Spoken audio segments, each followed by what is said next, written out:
Na-confirm nyo ba na Opo, talagang sir. sinapak ng kagawad? Opo, sir. Kitang-kita na natin na meron ng injury sa mukha yung tao. Anong ginawa ninyo? Willing po silang mag-file ng kaso, sir. Bakit hindi pa rin na-file hanggang ngayon? Nagtataka lang ako dito, bakit ibinaba ng ating pulis dun sa barangay nagkakaroon pa ng hearing? First na namin sa barangay, sir. On that part, mali kagad dyan. I don't think that's a barangay case anymore kasi may pananapak at pananakit na dito. Wala pong day off sa pagganap ng maayos na pakikitungo ang ating mga opisyalis ng gobyerno. Dahil hindi nawawala sa kanyang pagiging opisyal ng gobyerno sa pamamagitan ng kanyang pagiging miyembro ng barangay. Hindi na lamang po physical injuries ang kaso. Ang kaso po, graft and corruption na ang parusang pagkakabilanggo 6 na taon pataas. Pakibahagi po sa amin, Sir Reynante, regarding po dito sa nangyari. Pagkalam ko lang po, sir, sa nangyari kay papa ko, nakatayo lang po siya sa may lamayan, nanonood po siya ng bingo, tapos sinuntok na po siya daw sa mata. Nabanggit ba ng tatay mo kung ano bang dahilan or naging ugat ng kanilang pag-aaway? Wala naman po, sir. Nakatayo lang po siya. Anong naging dahilan kung bakit parang bigla niyo sinapak yung tatay mo? May nabanggit ba?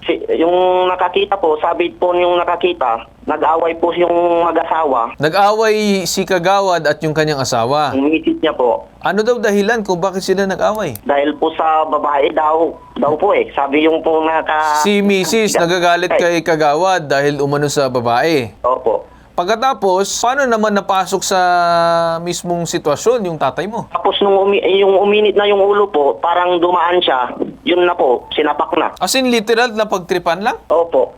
Anak ko. Pagkatapos, ang nangyari, ang pagkasapak sa tatay mo, yung tatay mo ba bumagsak? Ano ba nangyari? Sa sobrang lakas ba? Paano yung nangyari, sir, pagkatapos siya sinapak? Wala na po, parang wala lang po, tapos umuwi na. Tapos sumakit yung ulo niya po. Kaumagahan, tinanong namin kung anong nangyari sa mata niya po. Iba na po yung sinabi. Nasuntok na po siya sa tindahan ng Kagawad, sabi niya eh. Parang nakalimutan niya na po eh. Okay, sige. Hinarap nyo ba si Kagawad pagkatapos dito sa pangyayari nung narinig nyo na sinapak ang inyong tatay? Opo, pumunta po kaagad yung papa ko sa police station ng 2:00 po. Tapos nagsumbong. Tinawag po kami nung November 14. Doon na po kami nag-usap sa police station po eh. Anong ginawa ng pulis? Inassist po naman kami, sir. Okay, Tapos inassist kayo. nag-usap ng anong gusto namin po. Ano naman nabanggit ng tatay mo? Ano ba daw gusto niya? So, ikakaso po daw eh. Gusto niya daw kasuhan si Kagawad. Opo. Nagsampa na ba kayo ng kaso laban kay Kagawad?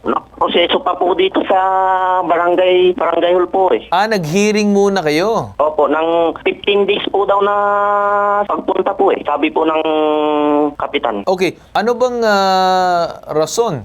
Bakit binaba sa barangay? Hindi ko po alam eh. Sabi dapat po na dadaan muna sa barangay po eh. May kailangan ba kayo kunin na requirements dun sa barangay bago iakyat dun sa pulis? Pang-sampa po ng kaso po. Yung certificate to file action para Opo. makapag-file kayo ng Opo. kaso sa pulis. Opo. Pero sir, dapat din maintindihan nila na hindi lang yan simpleng alitan. Ito ay may nangyaring sapakan resulting to physical injury yung pinag-uusapan dito. Ngayon sir, kami naman ay nag-i-investigate na alam lang namin yung buong story kung saan posible nagkaroon ng problema kung bakit hindi nabibigyan ng tamang aksyon yung sa nangyari sa tatay mo, no? So, sige sir, continue. So, nag-investigate yung police, tama po ba hindi? Opo. Okay, so nag-investigate ngayon ang police. Ano naman ang ginawa nila? Nagkaroon ba sila ng official police report? Meron po naman, pero pinag-aayos po kami, pero ayaw po namin talaga eh. Sino i-initiate ng pag-aareglo? Yung police o yung mismong kabilang panig? Kabilang panig po na nakikipag-areglo tapos Ayon yun na makipag-areglo. Bakit hindi na daw nag-file dun sa police? yun nga po eh, yung isang tanong namin kung Sige, namin na po sige sir, makipag-areglo. ganito. Tawagan na nga muna natin itong si police investigator para alamin yung facts of the case kung bakit kaya nangyari ito. Sige sir, kakausapin ko muna itong police investigator para alamin lang kung ano nangyari para lahat ng detalye makuha ko galing sa kanya. No, so si Police Master Sergeant Jerry Gakusana, magandang umaga po sa inyo, Police Master Sergeant. Can you give me the facts of the case kung ano nangyari dito sa umunong pananapak ng isang kagawad dito sa ating complainant na si Bernardo Almarez? Pumunta ko dito sa hintilan natin ng pulisya, si Bernardo Almarez. Senator naman po siya ng mga defense officer natin. tinanong kung ano po yung nangyari. According sa kanya, sinuntok po siya ni Sir Timothy Manuel Pablo, Okay. yung isang barangay kagawad po ng barangay Salcedo dito sa Donaldin po. Okay. Tapos, kinausap din namin si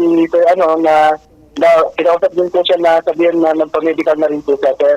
So, nagpa-check up din po kasi may suntok po kasi sa may malapit sa may mata. Upon knowing sa incident po, sir, na sabihan ako ng desk officer, conduct din po kami ng investigation. Nalaman po namin na nangyari po pala noong November 11, 7:30 p.m. yung insidente. Okay, sir. November nangyari. 11, 7:30 p.m. nangyari yung insidente. Kailan po na i-report sa inyong estasyon yung pangyayari? So, 2:30 po ng November 12, sir. November 12, 2:30 ng hapon. Hapon po. Ngayon, pagkatapos ninyo mag-usap, sir, ano po ang ginawa ng ating police knowing na may nangyari po resulting to physical injury po yan? Nagkandak po rin ng investigation din, sir. Nalaman po namin na 7:30 ng kahapon po nangyari. Since kasi may clinic din po ng complainant po, ng family ng complainant, na meron po Alzheimer's, sir, kaya hindi namin makausap. Meron ng ano? diretsahan. Meron ano, sir? Alzheimer, parang sir, Alzheimer's.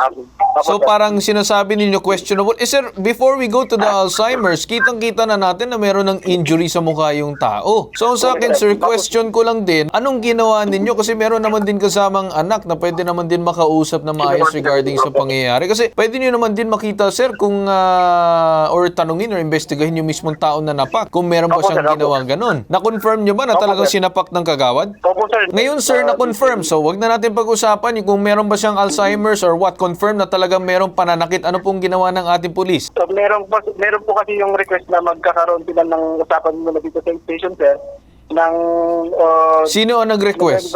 yung sa complainant din po, sir. So, okay, si complainant nag-request na mag-usap sila ng kabilang panig. Opo, sir, na magkakaroon ng confrontation, sir. Okay, pagkatapos ng confrontation, sir, ano po ang nangyari? Since kasama si barangay... Nagkasundo ba or hindi? Hindi po, sir, kasi... Okay, so hindi nagkasundo. Natanong nyo ba kung willing sila mag-file na ng kaso laban dito sa kabilang panig? Yes, sir. Willing po silang mag-file ng kaso, sir. Okay, so willing sila mag-file ng kaso. Bakit hindi pa rin na-file hanggang ngayon? Ganito, sir. Nag-report din po ako sa Office of the Prosecutor namin. Tinawagan ko po si attorney ko. Dinanong ko sa kanila kung pwede bang i-diretso ko na yung case para malaman ko rin kung kasi barangay official din po kasi yung sabi ko. Baka kasi ayaw nila dun sa barangay. Sabi naman sa akin, sir, mas mainam kung nung nangyari yan, hindi naman naka-duty si barangay, hindi naman line of duty. Hindi, sir, ganito, no? Even if, let's say, hindi naka-duty si barangay, the fact na mismo tao siya ng gobyerno, that's already an administrative case on his part. Bakit?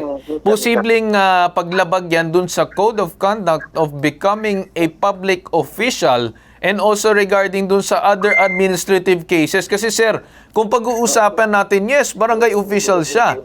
Pero kahit man sabihin natin manapak siya or what, even if government siya or hindi, meron pa rin siyang pananagutan na tinatawag natin na kriminal, aka civil case. Di ba po ba? Criminal case. Meron din administratibo at meron din pananagot na kriminal. Di ba po ba? Yes, sir. Yes, sir. So ang sa akin, sir, nagtataka lang ako dito, bakit ibinaba ng ating pulis dun sa barangay na balitaan ko nagkakaroon pa ng hearing?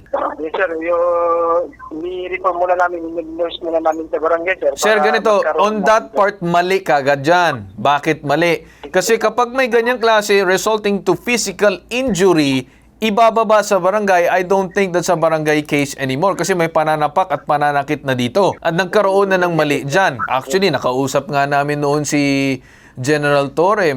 Mukhang may mga problema ata sa pag-iimbestiga. So, sir, para sa akin, anong gagawin natin dito ngayon? Anong gagawin nyo pambawi dito sa ating mga complainant para dito sa case na ito? Ang sa akin, dapat diretso filein na kagad yung kaso laban dyan sa barangay kung ayaw naman makipag-usap na maayos. At ayaw naman na din ng complainant magpa-areglo. Tutulungan naman na po namin, sir. Sige, sir. I-refer ko po ulit kay Fiscal, sir. Since nakausap ko naman siya nung... O sir, gusto ko mismo ngayong araw din mismo magawa ng paraan yan. Kasi nagkaroon kayo ng pagkakamali regarding dun sa process, ibinaba sa barangay. Sir, para sa akin, mali po yan. Pero siguro, sir, stay kayo on the line. Kausapin ngayon natin si Attorney Batas Mauricio, ang ating abogado regarding this case. Attorney Batas, nandiyan pa ba kayo? Well, Ginang Carlton po, mga kababayan, maliwanag po ang sinasabing ng batas yan. Republic Act 6713. Yan po yung Code of Conduct and Ethical Standards for Government Officials and Employees. Sinasabi po dyan, wala pong day off sa pagganap ng maayos na pakikitungo ang ating mga opisyalis ng gobyerno at mga kababayan. At kung ito po ay magsasabi, yung barangay kagawad na nanapak, na say off duty, hindi po pwede yun dahil hindi nawawala sa kanyang pagiging opisyal ng gobyerno sa pamamagitan ng kanyang pagiging miyembro ng barangay. Tama. At dahil po dyan, hindi na lamang po physical injuries ang kaso, Ginoong Carter po. Ang kaso po, graft and corruption, paglabag sa Republic Act 6713 na ang parusang pagkakabilanggo, 6 na taon pataas. Republic Act 7160, Local Government Code of 1991, kasama na po dyan yung katarungan pang barangay law. Pagka po ang barangay ay bibigyan ng otoridad, doon naman po sa mga krimen na ang parusa, 1 taon pa baba ang pagkakabilanggo. Anything 1 day after 1 year, hindi na po dadaan sa barangay, tuloy na po dapat ng tuloy Tama. sa piskalya. Kukunin na po yung statement ng complainant, letter referral na po sa Office of the Provincial or City Prosecutor. Ginawang Tama, kantor po. tama. Sir, dahil dun sa inyong pagkakamali, ano pong gagawin natin yun para ituwid ito? Willing naman mag-file ng case ito mga complainant natin? Sir, pupunta na lang po namin sila sir ngayon. Kakausapin ko para maayos na po namin yung mga kailangan sir. Okay. Makikipag-coordinate ulit ako kay Fiscal para regarding po sir, para mas maayos po yung pag-file natin ng case sir. Okay, good. Sige. Police Master Sergeant, salamat sa iyo. Taasa ako na dapat ngayong araw din magawa nyo na ng paraan yan. Maraming salamat sa inyo. Okay, dahil kulang lang tayo sa oras ngayon, kakausapin na lang natin yung itong si Kapitan at si Kagawad sa susunod. Ngayon naman, willing sila mag-file ng case. Pero sa susunod na ating programa, which is part 2, alamin naman natin yung side nitong mismong Kapitan at Kagawad. Ngayon, kinurek lang natin yung mismong proseso ng pulis para sa susunod na talagang pagka nagkausap na dito at willing pa rin mag-file ng kaso itong complainant natin, diretso na kaagad yan sa pag-file ng kaso. So, sige, dyan na tayo nagtatapos sa ating programa ngayon at babalikan lang natin magkakaroon tayo ng part 2 dito. At ito ang Helpdesk Ipawitag Mo.